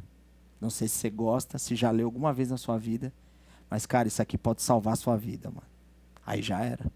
Ele soltou o baseado no colo e começou a chorar descontroladamente. Meu Deus. Aí eu, ai, obrigado, Senhor, né? Dá aquele alívio, né? E aí eu comecei a falar do amor de Deus pra ele e tal. Baixa o vidro aí, irmão. Não, ele vou abrir a porta e tal. Aí ele rolou uma sacola e tava com muito baseado. Ele rolou tudo numa sacola e tal e me deu e falou, cara, eu ia usar esse baseado aqui e ia tirar minha vida. Porque pra mim já não tá dando mais nada certo, eu perdi minha família, eu perdi isso. E começou a abrir o jogo ali e a gente orou junto. Ele agradeceu porque foi uma resposta de Deus pra ele. Ele estava desviadaço dos caminhos do Senhor. Já tinha anos que ele estava distante. E foi algo tremendo. Ele me deu a sacola, falou, cara, pode jogar fora, pastor. Queime em algum lugar e tal. E leve embora. Eu vou sair daqui, daqui direto para uma casa, para a casa do Senhor. Eu vou mudar minha vida. Então, Que experiência, o Senhor né? me chamou para isso, mano. Talvez, se eu fosse com um engomadinho, não ia rolar, mano. Então, esses dias mesmo, eu tava aqui, ó, igual eu tô aqui de macacão, passando no centro de Jandira, perto da Praça Elias Barjur, um senhorzinho sentado, me dá R$2 para eu comer ali, porque lá tem aquela comida comunitária. Me dá R$2 para eu comer, tô sem dinheiro. Eu falei, cara, deixa eu ver se eu tenho, mano. Aí eu cacei na carteira, tinha um bendito 2 contos certinho. Eu dei os R$2 para ele. Ele, Deus te abençoe. Eu falei, amém. Ele saiu. Na hora que ele saiu, uma senhorinha já grudou pelo pescoço aqui assim, ó. Eu tava olhando você, viu, meu filho? Você tinha R$2 dentro da sua carteira. Se você não desse, você ia fechar a porta do céu na sua vida. Meu Deus. Ela falou, escuta, eu tenho prosperidade para sua vida. Eu cuido de você. Cuido de você quando você anda pelas calçadas, quando você anda pelas ruas, quando você está num púlpito pregando. Eu cuido de você. Esses R$2 aqui mudaram a sua história hoje. Guarda isso. Foi embora. Então, Deus fala muito comigo nas ruas, Sim, sim. nos lugares, tal. O nego sabe. Sim. Eu sou apaixonado por Deus. Então, eu levo essa chamada, essas experiências. Por isso eu amo tanto servir. Dentro dessas experiências que você está contando, assim, você teve alguma que foi ligado à música? Tipo assim, você e Deus. Meu, eu tive uma experiência com Deus através de uma canção, Sim. uma visitação, alguma coisa assim? Eu estava num retiro, e nesse retiro era na época os líderes da igreja mais próximos que trabalhavam linha de frente na igreja, tal. Eu fui inserido e teve uma manifestação lá de uma cura e eles trouxeram o significado dos nomes. E aí eu lembro que, cara, passava um por um. Ah, Cláudia significa não sei o que, Deus tá falando isso, tal. E era entregue uma promessa, tal. E aquele moverzão, tal. E eu comecei a ficar incomodado, mano, porque não chegava o meu nome. Você falou, meu Hitter? Meu Hitter? Vai ser difícil essa promessa aí. Eu já pensei logo nessa parada. Hitter? Começou a me dar uma agonia. Eu nunca fui ansioso pra nada, mas nesse dia eu pensei que eu ia morrer. O coração ia sair pra boca. E eu sentado, meu Deus, o que o Senhor tem pra mim, pai? Porque esse nome aqui nem eu sei, porque meu pai, aquele infeliz, colocou, né? Eu não sei porque que ele fez isso, né? E a gente assim e tal, de repente e tal, a galera já veio, os 3 pastores já vieram, tal, todo mundo junto. Eu falei, já é B.O., mano. Falei, meu filho, Esse nome aí não tem promessa, não tem nada. nós não encontramos nada no seu nome, mano. E eu lembro até hoje, ele falou, espiritualmente, até agora, não significa nada no reino espiritual. Como é que você Aí ficou? só desceu um pinguinho assim, né? Falei, caramba, Deus, eu sou um Zé, meu. Não sou ninguém, meu. Misericórdia, né? Eu falei, que isso? E aí só desceu a lágrima assim, ó, mas o Senhor já estava falando comigo. E eu sempre fui muito decidido na minha identidade, então nunca tive crise de identidade. Mano, Sim. quem é você? Mano, não sei, mano. Quem é você? Mas eu sou filho de Deus, cara. Eu sou esse. Então, nunca tive crise de identidade. Eu nunca falei, eu vou desistir, mano, da presença de Deus. Não quero mais pra igreja. Não, eu nunca tive isso. Então, meus problemas eu sempre Resolvia ali na hora. Eu resolvi ali. Bora trocar uma ideia, acertar, tal. Bora pra frente. Mas nunca crise. E nesse dia, eles chamaram os profetas e os profetas começaram a orar. E de repente, a profeta Helenice, esposa do pastor Júnior, sentou assim no chão e começou a escrever no papel, cara. Lembro até hoje disso. Ela cruzou o pezinho assim, falando em línguas e escrevendo, cara. Aí, Deus falou isso aqui comigo, entrega pra ele. Aí eles falaram, olha, hoje o Senhor tá batizando o seu nome como querubim adorador. Meu Deus. Eu não tinha essa chamada ainda na igreja. Meu primeiro ministério foi limpar a igreja. Eu sempre aprendi que se eu não tinha capacidade para limpar um banheiro de uma igreja, eu não tinha capacidade de limpar uma vida. Essa foi minha escola. Foi nunca... quero tocar. Nunca foi essa pegada. Meu sonho, Deus tá me cobrando de eu estar tocando lá no culto de domingo à noite. Né? Nunca tive isso. Então, eu sempre estava ali limpando, arrumando envelope de dízimo e oferta, limpando o banheiro, juntava pessoas pra gente limpar a igreja. Tá? Era só essa vibe. E aí depois o meu segundo ministério foi as crianças, que eu amava cuidar da criançada, dar aula na escola. Depois veio o ministério. Aí eu entendi que o Senhor estava me preparando para este tempo. E aí ele me marcou com esse nome de querubim adorador. Até hoje a galera, querubim, né? Olha, o pessoal que legal. daquele tempo, querubim adorador, tá tudo bem, meu. Esse dia eu tô agora na presbiteriana, né? Na One Heart, aqui em Jandira, do pastor Marcelo. E a gente se membrou há pouco tempo lá, faz uns 4 meses que a gente está caminhando lá com eles agora. E foi mó barato, o Gilson, parceiro lá do Louvor, né? Até falou, ei, querubim adorador, hein, meu. Falei, caraca, foi Deus falando na boca desse homem. Então, dentro disso começaram a vir algumas canções, mas nada muito... Porque eu comecei a aprender a ter o meu devocional com Deus. Até então, eu vivia muito assim, intensamente na presença de Deus. Eu com 1 ano de conversão, eu já tinha um culto no lar na garagem da minha avó, com 35 moleque. Eu arrancava os moleques tudo da rua. Vó, vou botar aqui dentro. Esses maloqueiros na minha casa. Tal. Vó, Jesus ama eles, nós temos que cuidar deles. Então, eu com 1 aninho, eu já mergulhei. Então, fui para as escolas, eu fiz teologia, eu fiz os cursos bíblicos que tinham na época, a escola bíblica. Eu me lembro que eu fiz todos os cursos de liderança que teve. Eu quero esse, eu quero esse, eu quero esse. O apóstolo até falava, meu Deus, meu filho, você é uma bênção. Você não cansa. Eu falava para ele, onde você vai? Eu vou pregar em tal lugar. Então eu vou, não, mas é só para pastor, não interessa. Fala que eu sou seu filho, fala alguma coisa, fala qualquer coisa. Coloca lá. Coloca lá, porque eu quero aprender com os mais velhos, eu quero andar com quem tem unção, quem tem propósito. E eu sempre fui assim. E aí dessas experiências que eu comecei a aprender estudando sobre adoração, que eu comecei a entender que o Pai queria ter algo particular comigo. E aí foi quando eu comecei a reservar esses tempos mais sozinho. Eu ia para retiro, eu levava o violãozinho, ficava lá no canto sozinho, falando com Deus, adorando. Então, eu venho já daquele período em que, época de carnaval, tinha os 100 horas de louvor e adoração, que era feito no período do carnaval. Não sei se o pastorzão já pegou esse período. Passei, retiro, né? Já. Então, eu já cheguei a pegar períodos de 6 horas ministrando direto o louvor. Rapaz. 6 horas. Tipo, ministrava 2, faltava equipe. Meu Você Deus, fala, quem vou mais vai? 2 de novo. Tô aqui. Traz água pra mim aí, bota água aqui e tal. E aí ia, mano, 2, 4. Eu lembro que era aqui no Gatão, aqui no antigo Gatão Show, que tinha aqui em Barueri. Que era uma casa de show, né? Que era uma casa de show. Uhum. Antiga casa de show. Eu lembro que eu peguei 2, depois foi mais 2, depois foi mais 2. Se deixasse, eu tinha passado a noite lá. Tem um repertório bom, né? Gostoso. Pra ministrar 6 horas. Gostoso. Nessas experiências aí, nasceram canções? Sim. Aí vem começando a chegar a maturidade. Tá. E aí, com a maturidade vem as experiências, porque assim, Deus, todo tempo ele dá experiência pra gente, ele nos marca com experiências, né? Todo tempo. Na manhã, à tarde, à noite, ele sempre vai proporcionar algo que vai trazer experiência.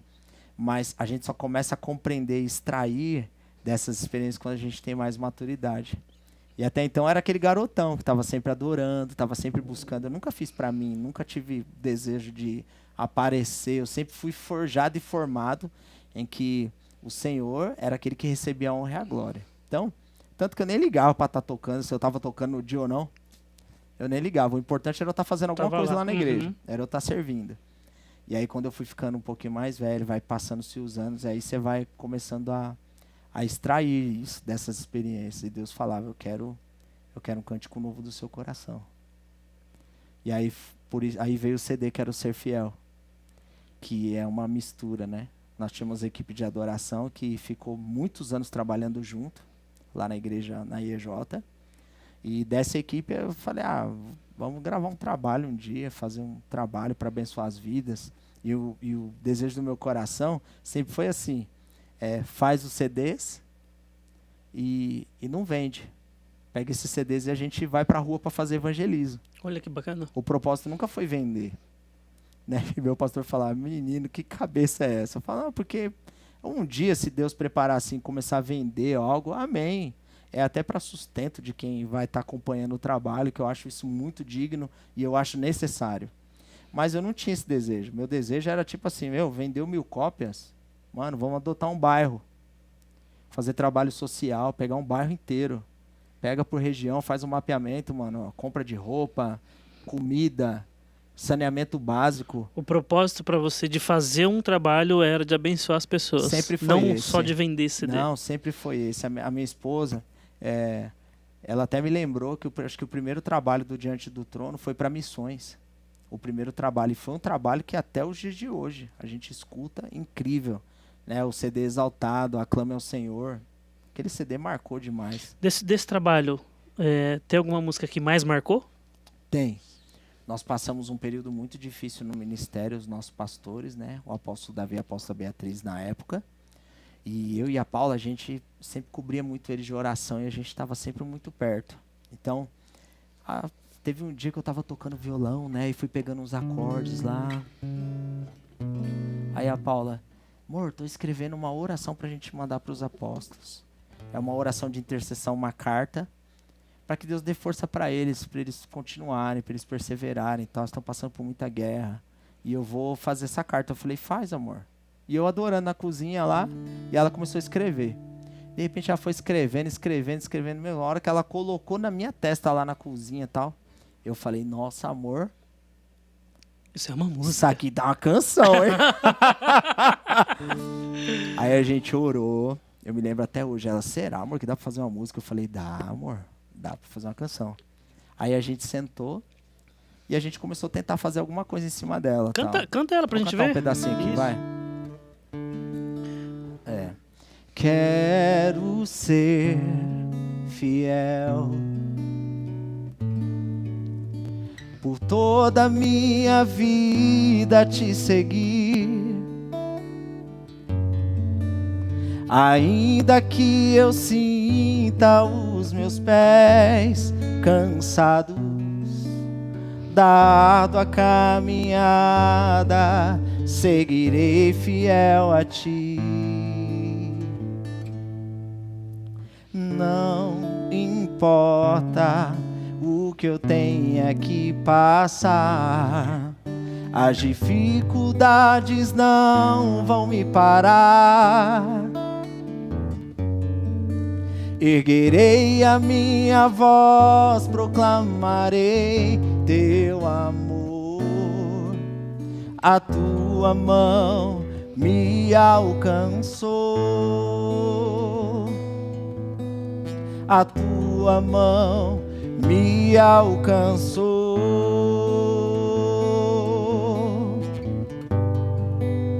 Eu sei, eu vejo o mar se aproximar. Não sei se posso suportar. Preciso da tua voz a me guiar, pois o teu amor me faz sonhar. Pois o teu amor me faz sonhar. É mais ou menos isso aí. Show, coisa linda. Virou... a gente entregou isso aí e disso virou uma canção. Virou uma canção. Puxa, que lindo. A gente pediu para eles essa oração foi encaminhada e a gente vai gravar uma canção e tal. E aí foi surgindo dessa canção. Nós tivemos a participação da da Elaine Araújo. Legal. Elaine Araújo é uma bênção. Um abração, minha irmã, guerreira do altar, uma bênção. E aí foram fluindo outras canções que a gente foi compartilhando no ministério. Chegamos a tocar algumas vezes na igreja. Na época, aconteceram uns moveres assim bem bacana, algo sobrenatural que foi desatado assim no período. E Deus deu uma promessa que a igreja ela não tinha essa condição de investir nisso. Porque tinha tantas outras coisas que eram muito mais importantes para a igreja. Prioridades, outras prioridades. Então isso nunca foi uma prioridade para a igreja. Aí Deus preparou um homem, um vaso de Deus, um empresário que ele bancou esse projeto. Então nós fizemos a primeira gravação com o Luciano Clau. Abraço, Clau. Deus abençoe, obrigado que, aliás, pela ficou produção. show de bola, né? Muito bem E feitinho. aí o Clau que fez a produção pra gente. E aí desse trabalho nós fizemos. E hoje esse CD ele é ferramenta de evangelismo. Olha só. Nós fizemos 1000 cópias. E dessas 1000 cópias eu acho que não chega a ter 200, eu acho. A Já maioria distribuiu desse tudo. CD eu tô distribuindo. Deixa eu abrir um parênteses aqui. Claro. Vamos juntar esse Já. momento Isso. do agora com o antes, né? Sim. A gente vive aí os tempos aí que músicos, cantores, eles não sabem nem o que estão fazendo, né? Tem muita gente que não sabe o que está fazendo, nem por que está fazendo. Está fazendo. E aí eu queria te fazer uma pergunta bem... De repente para você é fácil responder. Mas você jogava bola lá atrás, teve uma oportunidade de jogar no time profissional. Como é que você sabe que sua vocação não era jogar bola? E ser um ministro de música? Assim, muitos caminhos se fecharam, né? Eu tive 2 oportunidades. Um tio meu foi embora com a minha tia.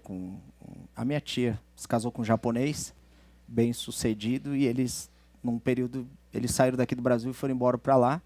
E ele fez uma proposta para me levar também para tentar o futebol lá no Japão, né? Ele ia me tornar funcionário da empresa dele, ia dar todo o aparato, o suporte para eu poder ficar com eles lá. E meu pai também não permitiu. Então foi chegando a idade. Porque aí eu saí de lá, não podia mais treinar no São Paulo. Eu joguei nos campeonatos regionais pela cidade de Jandira, por Barueri e por Osasco, na época. E eu já estava ficando mais velho. E aí as portas foram se fechando. E aí aconteceram essas questões das drogas, a bebida, o desgosto, porque por inúmeras vezes eu já tentei me matar também. Mas algo acontecia no meio do caminho que não deixava. Então eu fui deixando de sonhar. Eu já não acreditava mais que eu podia ter um emprego bem-sucedido, que eu não podia ter uma família. Então eu deixei de acreditar na vida. Eu não tinha mais perspectiva de nada. Então eu ia vivendo. Andava com o cavaquinho debaixo do braço para cima e para baixo. Não ligava para nada. E aí eu fui vendo que tudo isso foi o Senhor que permitiu para ir distanciando. Porque eu entendo que se hoje, talvez poderia ter sido uma experiência bacana eu, de repente, ser jogador de futebol. E Deus proporcionar um encontro comigo dentro dessa jornada. Mas eu acredito que se eu estivesse nessa jornada ganhando dinheiro com isso, eu estaria um pouco longe do Senhor. Pelo caráter que eu tinha, que estava indo em formação e totalmente apagado, desiludido de tudo, sem saber para onde ir, sem direção. Então acredito que nem com música, nem com nada disso, nada era sobre isso. Era a minha chamada mesmo, os meus dons, eles estavam mortos. Eu usava lá fora como uma ferramenta porque eu gostava de prazer, mas não como algo que estava fluindo verdadeiramente. E aí quando eu me encontrei com Jesus, aí eu comecei a sonhar, né? E ele começou a me ensinar a sonhar, porque eu nunca tive isso. Eu não sabia o que era ter uma família ajustada, eu não sabia o que era ter carinho de um pai. Então, de repente, eu encontrei um pastorzão lá na igreja, que às vezes ele me chamava de filhão. E no primeiro bate-papo, cara, você precisa amar seu pai. E aí eu comecei a descobrir a essência do que era ser um adorador verdadeiramente, né? Que não era só ligado à canção, à música. Que a música, ela traz uma consequência. Mas a chamada mesmo, né? A chamada tem que nascer primeiro no coração. E aí eu entendi que eu sempre fui apaixonado por vidas. E se um dia, tanto que a minha esposa, ela até pega no meu pé, amor, eu te amo. Agatha, filha amada do papai, amo vocês, minhas princesas. Ela fala pra mim, amor, se dedica mais à música, tá? O nego pega muito no meu Sim. pé. Pastorzão, bora. E eu falo, negão, tá corrida, eu tô correndo atrás disso agora, eu tô servindo isso, eu tô fazendo aquilo. Esse final de semana a gente vai ter uma conferência em São Paulo. Não dá agora, eu vou fazendo aos pouquinhos, mano. Tenha só um pouquinho de paciência com o pastorzão, porque a revelação que eu tenho hoje e tal, a música ela pode fazer parte, e eu descobri essa chamada na minha vida que eu tenho, eu posso fazer, mas não é tão algo como eu priorizo mais do que ganhar as vidas. Sim. Mas teve um momento que você parou e Falou, sou falou, bom nisso. a minha acho que dá. vocação é essa. Eu tenho convicção disso. Sim, teve um retiro que nós estávamos buscando a Deus, né? Num retiro de final de semana. Sempre gostei muito de ir para monte, me separar para Deus, ficar lá sozinho, fazer propósitos. E numa dessas saídas, a gente foi no Monte Oreb. Teve um encontro de santidade na época. Eu tava lá orando a Deus, falando com Deus, uma experiência maluca lá. Tava tocando louvor, eu tava sentado, ajoelhado, bem no cantinho da parede, assim. E aí eu comecei a cantar para Deus, sozinho ali. E aí o Senhor falou, já te separei, meu filho. Você tem que me adorar. Aí eu falei, amém. Aí depois daquele dia ali, eu comecei a trabalhar mais nisso. Porque eu fiquei de 2002, passaram-se acho que 2 anos, 3 anos, 2 anos no máximo, 1 ano e meio eu já fui inserido no louvor da igreja.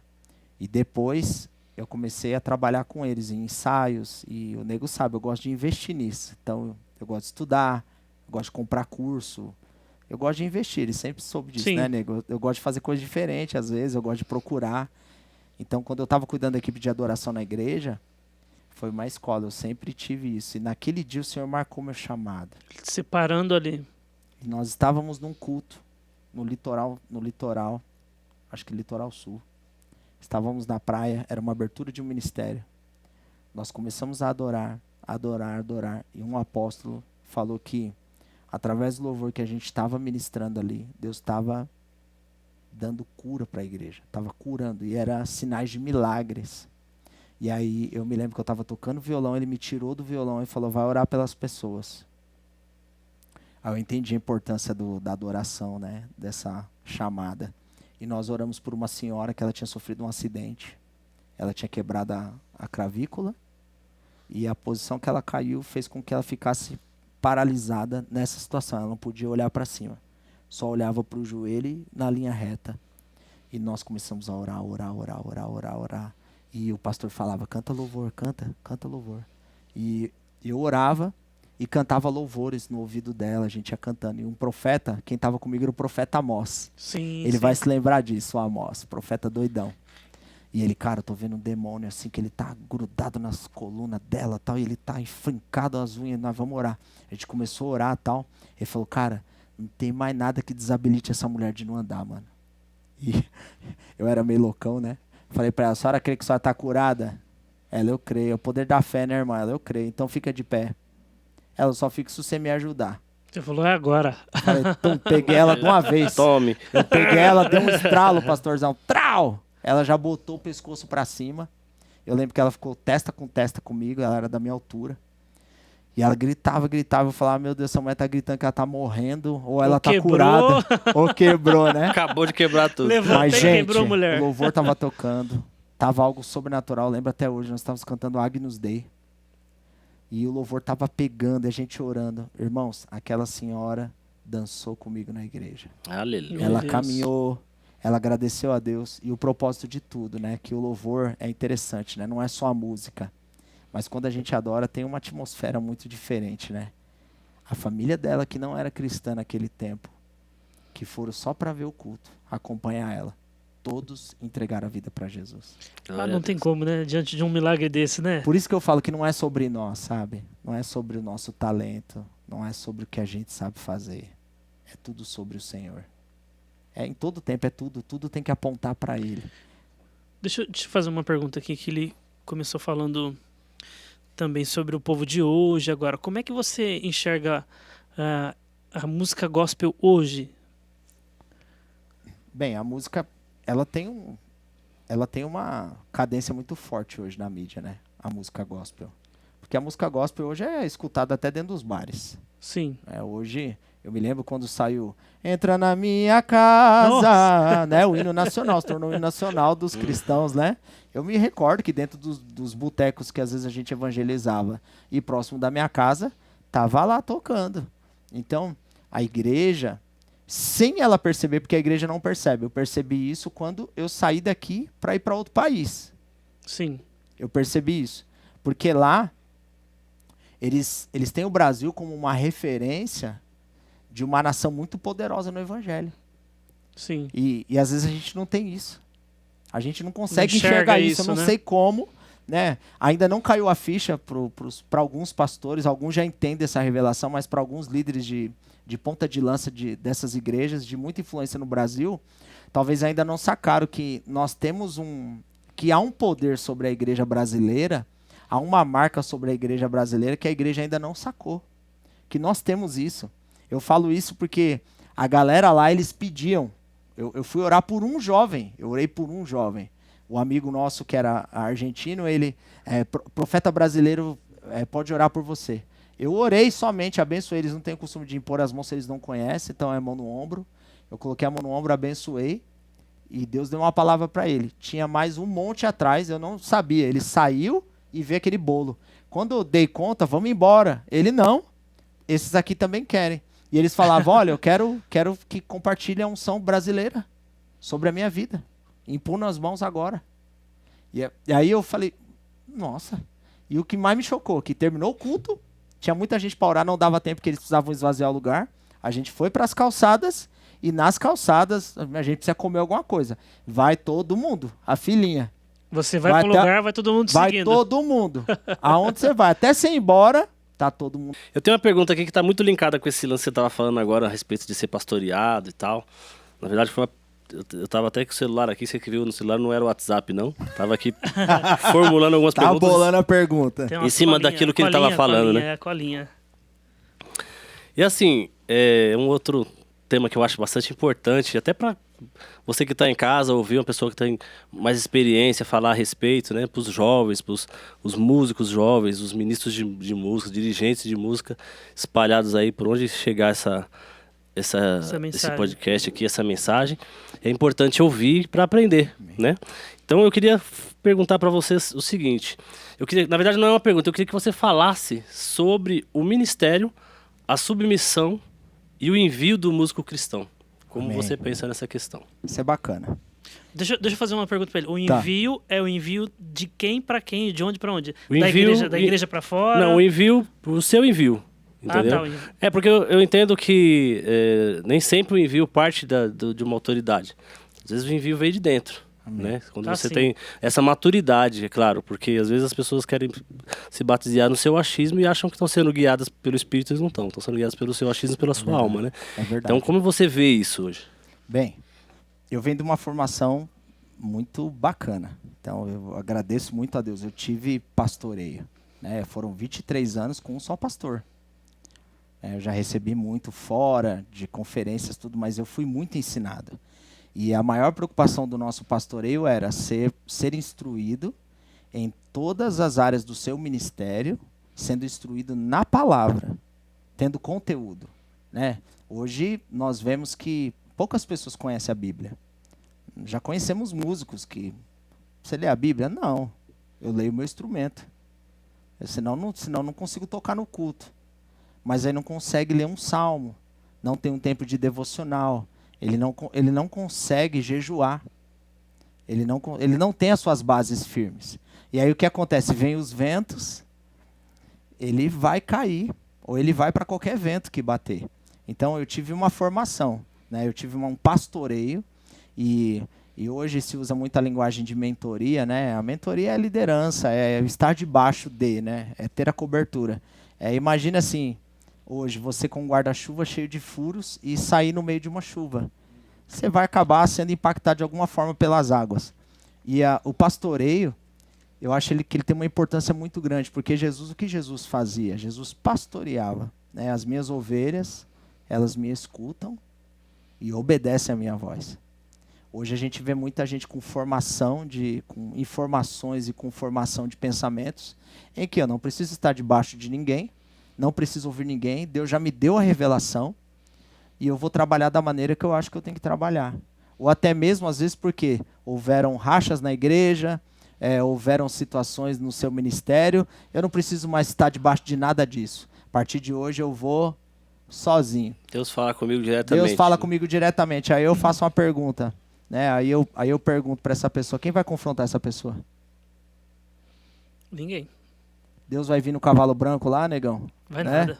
Com a espada desembainhada? Deus usa profetas. Então, não, mas Deus não falou comigo. É sempre isso. Eu já escutei muito isso de alguns líderes, de alguns pastores. E voltado para músico, essa missão, né, para mim, porque tem que ter essa revelação da comissão. Da onde veio? De quem eu bebo? Da onde eu me alimento? E aí o envio, ele faz parte de um contexto onde a pessoa ela já tem a revelação da chamada. Porque a chamada começa no coração, né? Tem que arder, tem que amar. E através do amor pelas vidas, né? Um pastor José Rodrigues, missionário, ele falou isso numa conferência, isso marcou meu coração. Você só vai entender o quanto uma vida precisa de Jesus, o quanto você ama uma vida quando você aprender a chorar por ela. Então, para mim, adoradores que não têm uma formação bíblica, que eu participei da escola do Cancion, do pastor Marcos Witt em São Paulo, na formação de adoradores, eu achei incrível aquilo. É uma teologia para adoradores. Então você vai se formar biblicamente, você vai saber o que você está fazendo, você vai tomar cuidado com algumas coisas que podem influenciar o teu coração e inflamar. Que a gente sabe que o que mais mexe com o músico, né, é ele ser tão bom o suficiente, autossuficiente, a tal ponto dele falar assim, eu quero ver se a equipe hoje vai produzir sem mim. Eu já cansei de ouvir isso. Uhum. Então, o envio, né, a missão, se submeter, né? A gente pega o exemplo de Jesus. Olha, eu não vim para ser servido, eu vim para servir. Se o próprio mestre amava estar à mesa e o último ato de Cristo antes da ceia foi lavar os pés dos discípulos, gente, não tem revelação maior do que ser submisso à chamada. Então acredito que esses são os passos até mesmo de uma chamada de um adorador. Ele aprender a se submeter à sua liderança, estar debaixo de, entender o propósito, porque se não entender o propósito com clareza, ele vai só tocar meros acordes. Ele vai só usar o seu talento musical, vai fazer um bom groove, vai cantar bem, mas aí quando você fala para ele, ministra a igreja, como eu já ouvi muitos, eu não sou ministro, eu só canto. Vamos dificultar um pouquinho? Bora. Pode dificultar mais um pouquinho? Bora. Apertar mais um pouquinho, irmão? Bora. Essa submissão que a gente está falando, até onde? Eu acho que quando você se depara com o propósito que Deus colocou na sua vida, muitos me perguntaram, pastor, por que você ficou 23 anos no ministério e você saiu? Uhum. Me fizeram essa pergunta, né? Eu entendo que existem alguns momentos em que Deus ele vai te apertar, estando debaixo de algumas pessoas, em que você vai aprender a se submeter, porque eu era muito insubmisso. Eu era submisso com o meu pai. Eu sempre respeitei autoridades até certo ponto, mas quando se tornava abusivo, eu espanava. Então no altar, eu fui muito moldado, né? Na época com o pastor Josué, eu ia ministrar, eu estava na escala. Aí ele falava assim para mim, você está na escala tal. Eu falei, tá aqui os louvores. Ele, não, você não vai ministrar nenhum louvor desse, você vai ministrar esses louvores aqui, ó. Aí dava aquele negócio aqui, né? Aquele negócio aquele incômodo do confronto, aquele demônio, né? Né? Você quer fazer uma...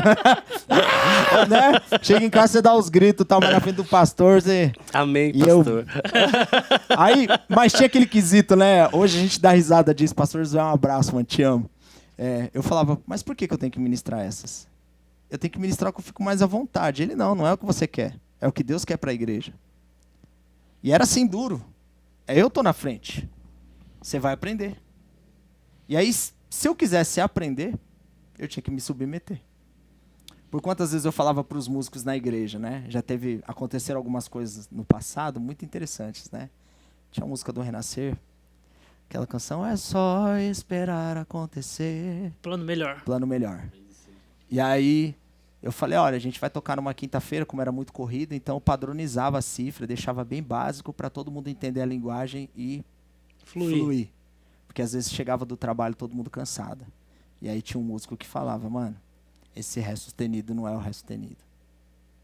Eu falava, cara, mas pode tocar o Ré sustenido, vai todo mundo fazer o Ré sustenido. Não vai ter problema na hora. Não, mas não é o Ré sustenido. Mas o que problema tem? Se não for tocar o Ré sustenido, eu não toco. Aí eu falava assim, então tá bom. Deixa o seu instrumento aqui, desce. Vai ser ministrado. E vai ser ministrado lá embaixo. Ah, tá bom.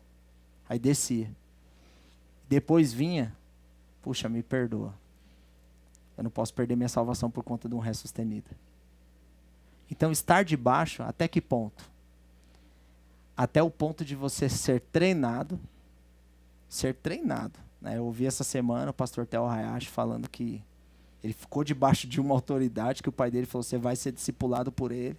Vai ser disciplinado por ele. No momento ele estourou e o cara falou, vai lá então, dá porrada no cara. Vai lá, quando tá nesse momento assim, você tem que ir lá, e dá porrada lá. Vai lá, enfrenta o cara. Mas aí ele levantou. Quando ele levantou, que ele ia pra cima do cara, o pastorzão já deu um apertão nele e tal, e falou, cara, você não precisa provar pra ninguém que você é valente. E começou a ministrar. E aí ele desarmou inteiro e quebrou inteiro. Ele falou, cara, era bruto o cara que eu tava debaixo. Mas pra lidar comigo, tinha que ser um bruto. Tinha que ser bruto. Então, a minha formação... No mesmo nível, né? No mesmo nível. Então, nas minhas pregações, eu sempre falo que Deus, ele vai enviar, né, o profeta na medida da sua cura. Isso me faz lembrar o episódio de Paulo, né? Quando Paulo, Barnabé e Marcos, né? E Marcos era meia boca pra caramba, né? Aí Paulo olhou e falou, não quero andar com você não, mano. Sai daqui, vaza. Entendeu? E Marcos foi e se submeteu e foi andar com Barnabé. E passou um tempo depois, Marcos formado, Paulo pega e fala, ó, manda Marcos pra cá porque agora ele me é útil. Isso mesmo. Amadureceu, cresceu. Cresceu. Exatamente. Davi foi lá, pegou a mulher do seu servo, fez a pior besteira da vida dele, achou que estava arrasando porque ele tinha autoridade, e de repente vem o profeta fazer uma visitinha no seu reino. E aí o profeta conta uma história para ele. Então, vai ter uma festa assim, e aí tem 2 senhores, mas tem um que é pobre, e tem lá a sua ovelhinha, coitado, quase não tem ovelha, mas aquele que tem bastante ovelha falou assim, eu vou dar uma festa, mas eu vou pegar a ovelha do outro. O que você faria, Davi? Ah, maldito seja, em nome do Senhor, eu pegaria a espada e tal. Então, é você. Então, era o remédio. Era o remédio. Era o remedinho. Era o remedinho que ele precisava, né? Qual foi o remédio de Ananias? Ananias, você combinou isso mesmo? Por que você não entregou a parte do Senhor? Não, mas eu entreguei, mas não sei o que. Você fez isso? Porque eu já tinha... foi assim. Então tá bom, por conta disso, pumba, morreu na hora. Daqui a pouco chegou a mulher, depois de 3 horas chega a mulher de Ananias. Você tinha alinhado isso com o seu marido? Ou não? Não, a gente já tinha acertado, era isso mesmo. Pumba, morreu também. Então, o remédio, o confronto, né? Apóstolo René Terra Nova diz que uma frase que é muito interessante, que o confronto, ele é uma semente para o futuro. De alguma forma você vai extrair algo. Ou a rebeldia, ou um coração rebelde, ou um coração maduro para aceitar a correção e amadurecer para o crescimento. Um coração ensinável, né? Eu acho que essa submissão, ela, se você se deixar ser submisso, ela vai te levar a esse crescimento, né? Isso, não tem como passar para outra fase, né? No videogame é assim, né? Não tem como passar para outra fase batendo de frente toda hora, tal. Questionamentos eles são válidos, mas não é o que fala, é a forma que fala. Então, meu pastor, eu tenho dificuldade disso. Por que isso? Me explica, por favor. Eu tenho um coração duro para entender essas coisas. Me explica. E aí o pastor, com todo o amor, com a revelação, ele vai ensinar. Mas o problema é aquele confronto direto com aquela crítica desnecessária, a falta de sabedoria, de entendimento, a grosseria, e aí faz não estar debaixo. E esse é o maior problema hoje do evangelho, porque nós vemos muitos pastores que têm os seus ministérios, que eles acham que eles estão produzindo da maneira correta, mas estão como filhos pródigos. estão gastando a herança. E aí quando acaba a herança, aí fecha a porta de ministério, acontece o que está acontecendo, e aonde as vidas estão? É verdade. Gente, o papo tá bom aqui, mas Tá eu tenho que top. parar só um minutinho para falar para vocês que você que curte aí o Resenha, não deixa de ativar o sininho e seguir nosso canal, tá? Bora. Procura aí no YouTube aí, ó. Havana Studio no YouTube e no Instagram também, Havana Studio. Boa. Eu quero falar aqui de uma outra coisa que tá rolando agora, que eu tô sabendo que tá rolando um lançamento de música nova aí. Ô, glória. Quero saber um pouquinho desse lançamento, dessa música, quando é que sai, a gente quer ouvir também a música, quando sai, como é que tá e que processo que tá. Então, a gente sabe que agora para todo o processo aí esse processo de plataforma digital e toda essa questão é tudo muito burocrático. E o crente tem que andar na linha, né? Tem que andar na régua, tem que dar bom testemunho. E aí eu tô fazendo toda essa parte de documentação. O clipe já foi gravado, já tem um tempinho. Legal. É o clipe Tu És o Rei, uma canção linda, maravilhosa. E eu tô nesse processo agora de documentação para poder legalizar bonitinho e colocar nas plataformas e deixar rolar aí pra galera ser abençoada. Então logo logo já tá subindo um clipe e uma música nova aí. Isso. Qual é o nome nosso Tu És o Rei? Tu És o Rei. O nosso CD também vai para as plataformas, né? Show. Esse CD que já tá aí em muitos lugares já com evangelismo que a gente... Eu Quero Ser Fiel? Eu Quero Ser Fiel. Ele vai subir também nas plataformas digitais e o lançamento do Tu És o Rei. Show de bola. Como é que a gente pode achar o Pastor Ritter aí nas redes, até pra curtir já esse lançamento da música nova? No YouTube, Ritter Doris, canal Devocional Adorador. Vocês vão me encontrar lá. Ritter é o único nome que tem nessa terra, irmãos. Eu duvido você achar outro Ritão, né? É com TH, né? R-I-T-H-E-R, Ritter Doris. Você colocou Ritter Doris, vai aparecer no YouTube lá. A gente está começando a colocar alguns materiais lá Legal. agora, tal, bem bacana. Tem pregações também. E no Instagram, @RitterDoris também. Facebook, Ritter Doris também. Show. Ritter Doris tá em tudo aí, irmãos. Tá aparecendo. Confere aí, não perca. Quero fazer também um merchan aqui já do meu parceiro, Pastor Rico. É benção. Da banda Tríade. Fala um pouquinho da Tríade, rapidão pra gente. Onde a gente banda acha o Tríade, Tríade? Banda Tríade você vai achar no YouTube, Tríade Adoração. No Instagram, @Tríade Adoracal, sem acento, né, e cedilha. E no Facebook também, Tríade Adoração. Nós estamos aí também com um projeto novo, uma música nova para lançar agora no dia 3. Top. Não sei se podia falar a data. Pode. Até lá já vai estar no ar, então. Dia 3 já vai ter música nova aí do Tríade Adoração. Show de bola. Mano. E detalhe, hein? Estamos aqui, o coração encheu para poder fazer alguma coisa aqui com o Pastor Ritter. Amém. A gente vai Eita, projetar, elaborar e Aí, ó, em breve parceria vocês vão ver. chegando aí. Glória a Deus. Eita, glória. Já tá rolando uma parceria aqui. E Glória eu vou a estar no Deus. meio, com certeza. É isso aí. Opa, negão não pode estar de Fala, fora. se não me chamarem, eu vou lá, eu dou um jeito. Gente, eu quero já agradecer a vocês dois aqui pela presença também. É um prazer enorme ter você também como pastor, amigo, Amém. que tá sempre junto e tá no nosso programa aí. Pastor Rico também, que tá cuidando de mim diariamente, tá comigo diariamente também. Obrigado por vocês terem vindo aí mais uma vez, tá bom? Quero finalizar ouvindo o lançamento. Tu És o Rei. Glória a Deus. Bora.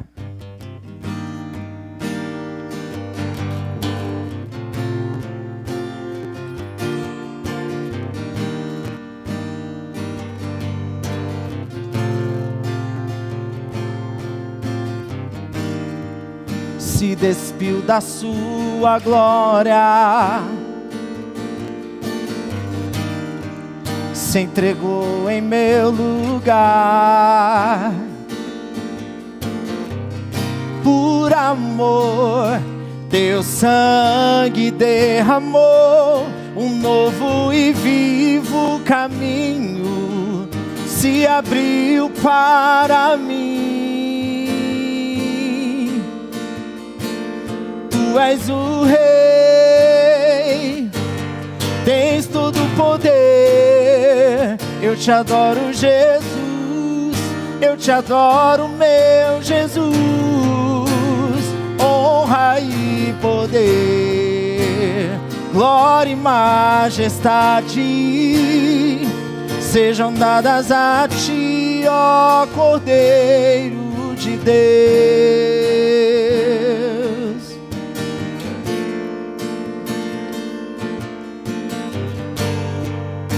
Tão lindo e formoso, reina em meu ser. Deus resgatador, infalível é. Teus planos são perfeitos.